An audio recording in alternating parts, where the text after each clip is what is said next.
So my name is Jordan Davis. I'm from Central Florida, Lake County area. I brought my TJ, it's a 97, basically gone over from the ground up. Started about 2 years ago. So I actually have JK Rubicon axles. They're Data 44s. I built them up just about anything you can do to them, I've done to them.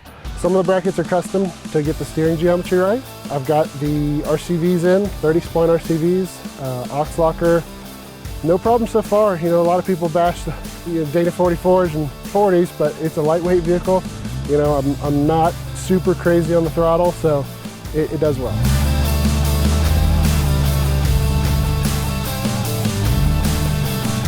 I've got family in South Alabama, and that's the furthest west I've actually been. I've been up north, I haven't been out west, so hadn't been out this far, and I love it. It's a completely different world out here.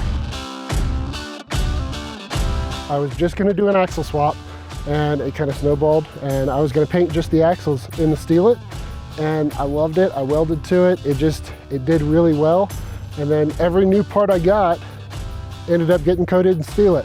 I actually got their 1 gallon jug and put it through a spray gun, did a lot of the big parts in it, and so far it's held up extremely well. It's getting beat up today, but I love it. It's done really well.